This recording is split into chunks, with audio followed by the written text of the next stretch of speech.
तो जैसे कि आप जानते हैं कि किसी भी कंपनी के द्वारा जब शेयर को इश्यू किया जाता है, किसी भी कंपनी के द्वारा, क्योंकि इश्यू ऑफ शेयर जो होता है ये हमारा कंपनी का पार्ट होता है, क्लियर। और कंपनी जो होता है ये हमारा बिजनेस ऑर्गेनाइजेशन का पार्ट है, बिजनेस ऑर्गेनाइजेशन का पार्ट है, क्लियर। तो कंपनी हमारा एक्ट है 2013 एक्ट। इसी एक्ट के तहत साफ साफ स्पष्ट बोला गया है कि company is a artificial person, company is a artificial person. Company जो होता है एक कृत्रिम व्यक्ति होता है, कंपनी जो है एक कृत्रिम व्यक्ति होता है, एक प्रकार का आर्टिफिशियल पर्सन होता है। और किसी भी कंपनी में जब हम इन्वेस्ट करते हैं तो हमारा वो कैपिटल ना होकर शेयर होता है। शेयर आखिर होता क्या है? शेयर होता है different terms of capital, different terms of capital. मतलब कहने मतलब है कि मान लीजिए ए है, बी है, सी है, डी है, ई है, एफ है, एटसेट्रा। ये सारे पर्सन के द्वारा इन्वेस्ट किया जाता है कंपनी में, तो कैपिटल ना होकर क्या होता है सर? हमारा शेयर होता है। और जो शेयर इन्वेस्ट करते हैं एबीसीडी, वो हमारे कहलाते हैं शेयर होल्डर, शेयर होल्डर। तो जैसा कि हम जानते हैं शेयर आपका दो प्रकार का होता है, एक होता है प्रेफरेंस शेयर, एक होता है आपका प्रेफरेंस शेयर, और एक होता है हमारा इक्विटी शेयर। एक होता है प्रेफरेंस शेयर, एक होता है हमारा इक्विटी शेयर। किसी भी शेयर को यदि आप परचेज करते हैं, यदि आप प्रेफरेंस शेयर परचेज करते हैं तो कहलाएंगे प्रेफरेंस शेयर होल्डर, और इक्विटी शेयर परचेज करते हैं तो इक्विटी शेयर होल्डर कहलाते हैं। किसी भी कंडीशन में आप शेयर होल्डर कहलाते हैं। मतलब किसी भी कंपनी को कोई भी पर्सन यदि परचेज करता है तो वह एक शेयर होल्डर कहलाता है। डिपेंड करता है कि वह कौन सा शेयर परचेज कर रहा है, वो प्रेफरेंस शेयर परचेज कर रहा है कि इक्विटी शेयर। यदि प्रेफरेंस शेयर ले रहा है तो preference share holder, equity purchase कर रहा है तो इक्विटी शेयर होल्डर। अब किसी भी कंपनी द्वारा जब भी हम शेयर इश्यू करता है तो कंपनी क्या करता है? प्रेफरेंस और इक्विटी शेयर के तहत कंपनी शेयर को इश्यू करता है। इसी के तहत बोलते हैं इश्यू ऑफ शेयर। कंपनी जब शेयर को इश्यू करता है, चाहे इक्विटी शेयर चाहे प्रेफरेंस शेयर, तो उस कंडीशन को बोलते हैं इश्यू ऑफ शेयर। क्या बोलते हैं सर? Issue of share. तो किसी भी कंपनी के द्वारा जब शेयर को इश्यू किया जाता है, शेयर को इश्यू, तो इश्यू करने से पहले उस कंपनी के द्वारा प्रोस्पेक्टस जारी किया जाता है। प्रोस्पेक्टस जो होता है एक प्रकार का प्रविवरण होता है। प्रोस्पेक्टस जो होता है एक प्रकार का डॉक्यूमेंट होता है, एक ऐसा इंफॉर्मेशन होता है जिसके आधार पे ही आप कंपनी में शेयर इन्वेस्ट कर सकते हैं। क्योंकि जब कोई शेयर होल्डर किसी भी कंपनी में शेयर इन्वेस्ट करता है तो जब तक वह कंपनी का इंफॉर्मेशन कलेक्शन नहीं कर लेता है, उस कंपनी के बारे में सारी इंफॉर्मेशन को कलेक्ट नहीं करता है, तब तक वह कभी किसी भी कंपनी में इन्वेस्ट नहीं करता है। तो उस कंपनी की इंफॉर्मेशन को प्राप्त करने के लिए उसके द्वारा रीड किया जाता है प्रोस्पेक्टस को, जो जारी किया जाता है उस कंपनी के द्वारा। प्रोस्पेक्टस जो होता है एक प्रकार का डॉक्यूमेंट होता है, एक प्रकार का स्टेटमेंट होता है जिसमें उस कंपनी का डिटेल इंफॉर्मेशन होता है, जिसमें उस कंपनी का डिटेल इंफॉर्मेशन होता है। और इसी इंफॉर्मेशन बेसिस पे प्रेफरेंस शेयर होल्डर और इक्विटी शेयर होल्डर के द्वारा कंपनी में पैसा इन्वेस्ट किया जाता है। अब जब भी शेयर इन्वेस्ट करते हैं तो कंपनी शेयर को इश्यू करता है कंडीशन दो। पहला होता है एट पार और दूसरा होता है एट प्रीमियम। डिस्काउंट पहले था लेकिन डिस्काउंट खत्म हो गया है। पहला था हमारा एट पार, दूसरा एट प्रीमियम। ये कंपनी का वर्क होता है कि कंपनी दो तरीके से शेयर इश्यू करते हैं, एक एट पार एक प्रीमियम। लेकिन पब्लिक के द्वारा परचेज किया जाता है प्रोसेस 4। सबसे पहला प्रोसेस जो होता है वो होता है एप्लीकेशन के द्वारा। सबसे पहला प्रोसेस होता है वो एप्लीकेशन होता है। अगला प्रोसेस जो होता है वो अलॉटमेंट होता है। अगला प्रोसेस जो होता है वो होता है फर्स्ट कॉल, और अगला प्रोसेस जो होता है वो होता है फाइनल कॉल। इन 4 प्रोसेस के आधार पे किसी भी कंपनी के शेयर को परचेज किया जाता है। जब कंपनी के शेयर को एप्लीकेशन के आधार पर परचेज करते हैं तो बेसिकली इसके तहत दो एंट्री होता है। पहला एंट्री होता है रिसीव्ड का और दूसरा एंट्री होता है ट्रांसफर का। पहला एंट्री होता है रिसीव्ड का, अगला होता है ट्रांसफर का। अलॉटमेंट कंडीशन में पहला होता है आपका ट्रांसफर का और सेकंड होता है हमारा रिसीव्ड का। ध्यान से देखिएगा, ये दोनों एंट्री जो हमारा है जस्ट अपोजिट है। जो आप एप्लीकेशन में एंट्री कर रहे हैं वही एंट्री आपका अलॉटमेंट में होगा, बशर्ते एंट्री अपोजिट होगा। जब फर्स्ट कॉल करते हैं तो बेसिकली पहला एंट्री होगा ट्रांसफर का, बाद में रिसिप्ट का। फाइनल कॉल में करते हैं तो पहले ट्रांसफर का, बाद में रिसिप्ट का। मतलब यदि आप एप्लीकेशन की एंट्री को समझते हैं तो आपका अलॉटमेंट, फर्स्ट कॉल और फाइनल कॉल एंट्री समझने में कोई समस्या नहीं होगा। तो ध्यान से देखिएगा एंट्री होता क्या है सर। तो एंट्री जो होता है हमारा, सबसे पहले एप्लीकेशन का एंट्री। जब हम एप्लीकेशन के आधार पर एंट्री करते हैं तो एप्लीकेशन के आधार पे पहला एंट्री करते हैं रिसीप्ट का। सबसे पहला एंट्री करते हैं रिसीप्ट का। अब यदि हम इक्विटी शेयर ले रहे हैं या प्रेफरेंस शेयर ले रहे हैं, यदि हम इक्विटी शेयर ले रहे हैं तो उसका एंट्री होगा bank account debit to equity share application account, to equity share application account. जब हम ट्रांसफर का एंट्री करते हैं तो यही एंट्री हो जाएगा हमारा equity share application account debit, equity share application account debit to equity share capital account. गौर देखिएगा, एप्लीकेशन में जब रिसिप्ट का एंट्री करते हैं तो करते हैं bank account debit to equity share application account, narration होगा बीइंग एप्लीकेशन रिसिप्ट। लेकिन जब अलॉटमेंट करते हैं तो एंट्री होता है हमारा equity share application account debit to equity share capital account. इसका नरेशन होगा being transferred to equity share capital account, being transferred to equity share application account. अब हम जब अलॉटमेंट का एंट्री करते हैं, गौर कीजिएगा, जब हम अलॉटमेंट का एंट्री करते हैं तो यही एंट्री होगा, बशर्ते एंट्री अपोजिट होगा। पहला होगा ट्रांसफर का, बाद में रिसिप्ट का। तो एंट्री क्या होगा सर, गौर कीजिएगा, equity share allotment account debit to equity share capital account, equity share capital account. अगला होगा रिसिप्ट का entry, bank account debit to equity share allotment account, equity share allotment account. तो ये हुआ एप्लीकेशन, ये हुआ अलॉटमेंट। अब जब हम फर्स्ट कॉल का एंट्री करते हैं, तो यही एंट्री करेंगे, बशर्ते क्या करेंगे, नेम चेंज कर देंगे। जहां अलॉटमेंट वहां हो जाएगा फर्स्ट कॉल।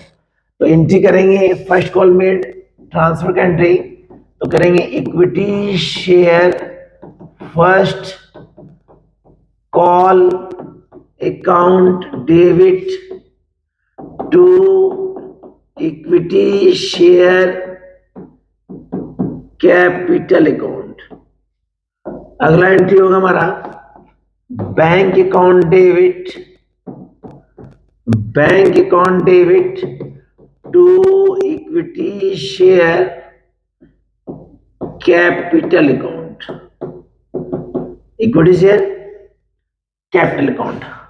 जब हम फाइनल कॉल का एंट्री करेंगे तो यही एंट्री करेंगे, equity share final call account debit to equity share capital account, bank account debit to equity share final call account.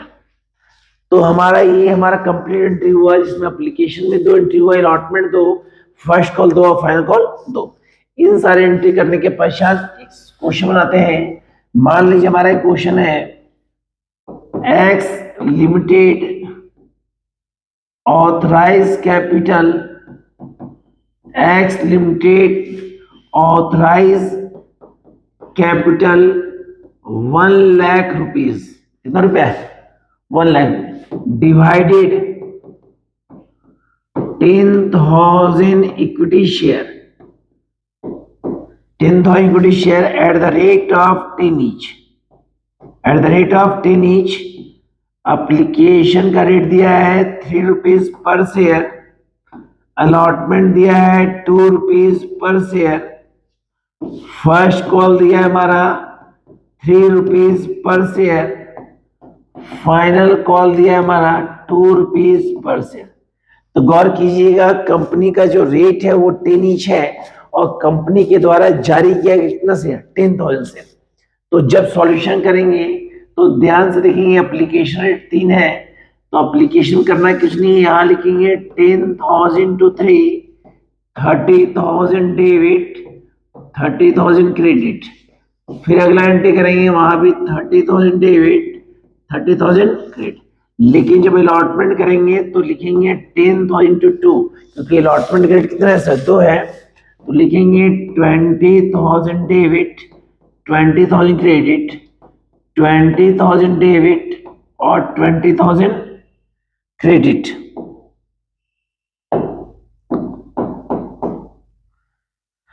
जब एंट्री करेंगे फर्स्ट कॉल का, तो फर्स्ट कॉल का एंट्री करेंगे हमारा 10,000 into 3, 30,000 debit 30,000 credit, 30,000 debit 30,000 credit. जब final call करेंगे तो 10,000 to 2, 20,000 debit 20,000 credit, 20,000 debit then 20,000 credit. कहने का मतलब है कि किसी भी कंपनी के द्वारा जितना भी शेयर जारी किया जाता है, किसी भी कंपनी के द्वारा जितना भी शेयर इश्यू किया जाता है, उसी शेयर बेसिस पे हम एप्लीकेशन अलॉटमेंट फर्स्ट और फाइनल कॉल एंट्री करेंगे। अब इसी टॉपिक के तहत हमारा 2 कंटेंट है। एक हमारा है call in arrear, call in arrear. तो कॉल इन एरियर होता क्या है? कॉल इन एरियर मतलब होता है कि वो राशि जो नॉट पेड किया गया, इसका भुगतान नहीं किया गया। तो किसी भी कंडीशन में जब कॉल इन एरियर होता है तो उस कंडीशन में इसका यूटिलाइजेशन जो होता है वो बैंक में होता है, हमेशा याद रखिएगा। और जब भी बैंक में होता है तो वहां पे हम लोग पुट करते हैं कॉल इन एरिया। जैसे मान लीजिए हमारा क्वेश्चन है X limited 5 lakh rupees authorise capital divided 50,000 share at the rate of 10 each. कितना ईच है? 10 ईच। बोला the company was 30,000 share application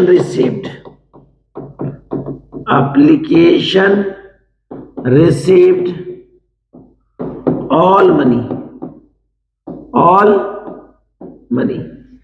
बोला 500 share not paid final call. तो यहां पे क्वेश्चन में साफ साफ बोला है कि 500 शेयर पेड नहीं किया। कहां पेड नहीं किया? Final call. क्वेश्चन में एक कंपनी है जिसके पास 5 लाख रुपीज है और उस कंपनी बता रहा है कि हमारे पास 5 लाख रुपीज है लेकिन 50,000 शेयर है, रेट है 10 ईच, लेकिन कंपनी द्वारा जारी किया जा रहा है, रिसीव किया जा रहा है 30,000 शेयर। कितना शेयर? 30,000 शेयर, जिसमें एप्लीकेशन का रेट दिया हमारा 3, अलॉटमेंट का रेट दिया है 3, फर्स्ट कॉल का रेट दिया है 2 और फाइनल कॉल का रेट दिया है 2। तो गौर कीजिएगा सारे क्वेश्चन जो है वो बनेगा 30,000 से। एप्लीकेशन में 2 एंट्री होगा, अलॉटमेंट 2 होगा, फर्स्ट 2 होगा। जब फाइनल करेंगे तो जब फाइनल का हम इनके करेंगे 6वां 8वां एंट्री, क्योंकि सातवां एंट्री होता है equity share final call account debit to equity share capital account, और लास्ट एंट्री होता है हमारा bank account debit, bank account debit, bank account debit call in arrear account debit to equity share final call account. तो गौर कीजिएगा यहाँ पे questions में, क्वेश्चन गौर कीजिएगा क्योंकि यहाँ पे नॉट पेड ओनली फॉर कर रहा है फाइनल कॉल में, क्या कर रहा है सर? तो उस कंडीशन में जो एंट्री करेंगे वहां पे एरियर को पुट आउट करेंगे फाइनल कॉल में, क्या करेंगे सर? अब जब अमाउंट यहाँ पुट करते हैं तो यहाँ लिखेंगे हमारा 30,000 इंटू रेट मेरा 2 है तो ये हो गया 60,000, क्लियर। और यहाँ पे 500 नहीं दिए 2 का रेट से तो हो गया 1000, तो बचा हमारा 59,000। कितना बचा? 59,000। ये टॉपिक हुई है कॉलिंग एरिया। क्या हो गया? Calling area. मान लीजिए, ध्यान से क्लियर सर बिटा इसको, मान लीजिए इस क्वेश्चन में हमारा एडवांस हो जिसको हम कहते हैं कॉल एडवांस। तो याद रखिएगा कॉल एडवांस जो होता है ये कॉलिंग एरियर का अपोजिट होता है, क्लियर। तो यहाँ क्वेश्चन बोला है कि 500 share paid to, 500 share not paid था तो हमारा एरियर था, लेकिन यह कह रहा है 500 share paid to first and final call, first and final call. तो क्वेश्चंस में वो एरिया था, ये एडवांस क्यों है? क्योंकि यहाँ पेड हो रहा है, और पेड कहाँ हो रहा है? First and final call. तो अब याद रखिएगा कि यहाँ पेड हो रहा है फर्स्ट फाइनल कॉल में, पेड हो रहा है हमारा फर्स्ट और फाइनल कॉल में, लेकिन उसको शो करेंगे कहाँ? अलॉटमेंट में, क्योंकि जब एडवांस होता है तो हमेशा पहले होता है।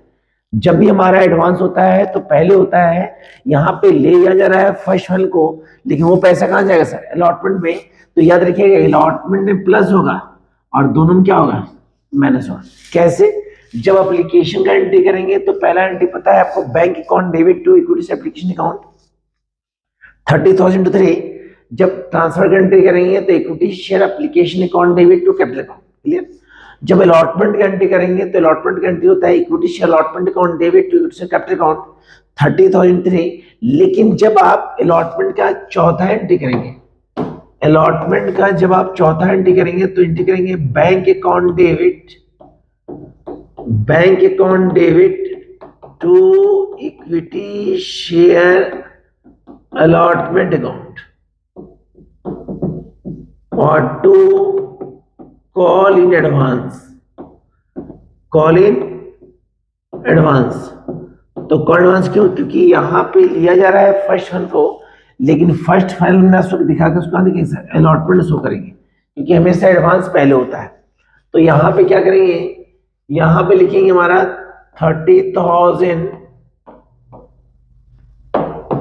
यहाँ लिखेंगे हमारा 30,000 टू 2, ये हो जाएगा हमारा 30,000 टू 3, क्योंकि अलॉटमेंट रेट 3 है तो ये हो गया 33 90,000, क्लियर। लेकिन एडवांस हो रहा है 500, तो 500 यहाँ साफ साफ बोला है उसको प्रेजेंट करना है फर्स्ट फाइनल में, लेकिन लिया जा रहा है कहाँ पैसा? अलॉटमेंट में। तो लिखेंगे 2 + 2, तो 2 + 2 4 हो गया। जो हमारा पैसा था फर्स्ट फाइनल का जो रहा है अलॉटमेंट ले रहा है, ये हो गया हमारा 5 4 22,000, ये होगा 92,000। कितना हुआ? 92,000। लेकिन जब आप पांचवा एंट्री करेंगे फर्स्ट कॉल का तो simple entry equity share first call account debit capital account bank account debit equity share first call account. तो वहां पे क्या करेंगे? सबसे पहले लिखेंगे 30,000 इंटू 2। लेकिन जब आप छठा एंट्री करेंगे, जब आप छठा एंट्री करेंगे तो वहां करना कुछ नहीं है। 30,000 में कितना शेयर दे चुके थे? 500, तो बचा हमारा 29,500 इंटू 2। जब एंट्री करेंगे आप फाइनल कॉल को, तो फाइनल कॉल का एंट्री करेंगे सेम 30,000 टू 2। लेकिन जब आप करेंगे फाइनल कॉल का बैंक एंट्री 8वां एंट्री, तो वहां क्या करेंगे? 30,000 शेयर में 500 चला गया 29,502। तो इसी कंडीशन बेसिस पे हम एंट्री करेंगे। तो एडवांस जो हुआ इसको हम शो करेंगे अलॉटमेंट में और माइनस करेंगे कहाँ, फर्स्ट एंड फाइनल कॉलम में। अगला टॉपिक जो इम्पोर्टेंट टॉपिक है इस सूत्र के तहत, जिसका नाम है consideration other than cash. Consideration other than cash होता क्या है, याद रखिए सर।